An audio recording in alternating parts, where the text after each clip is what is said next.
আপনি লাইফে যতগুলোই কাজ করেন সবগুলোই কি হিট হয় কিংবা সবগুলোই কি আপনি সাকসেসফুল হন হন না? তো আমি 10টা কাজ করবো, 10টার মধ্যে আমার 5টা হিট হইতে পারে কিংবা 5টা মোটামুটি যেতে পারে। সো আমি যদি এক্সপেকটেশন রাখি যে 10টা কাজ করলে আমার 10টাই হিট হবে, 10টাই সাকসেসফুল হতে হবে, তাহলে আমি ভুল।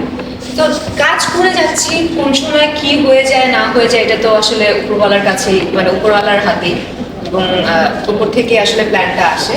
বাট আমি এইটুকু বলতে পারবো যে যদি আপনারা আমার উপরে বিশ্বাস রাখেন, অবশ্যই নেক্সটে ধামাকাদার কিছু আসছে। এবং আমি আসলে সত্যি কথা বলতে আমি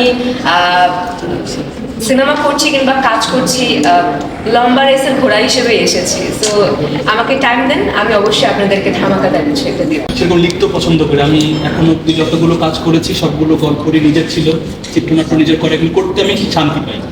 তো একসময় মনে হলো যে আমি অনেক রকম তো গল্প লিখলাম, এরকম একটা চরিত্রের গল্প কখনো করিনি, একবার দেখে না কি অবস্থা। যখন লিখতে বসলাম তখন দেখলাম চরিত্রগুলো খুব সুন্দর আমার চোখের সামনে ধরা দিচ্ছে। আমার কাছে মনে হলো না, এটা নিয়ে আসলে খেলা যায়, এই গল্পটা সামনে আনা যায়, যেটা দর্শক খুব পছন্দ করবে। কারণ আমরা যাই কিছু করি না কেন, সব কিছু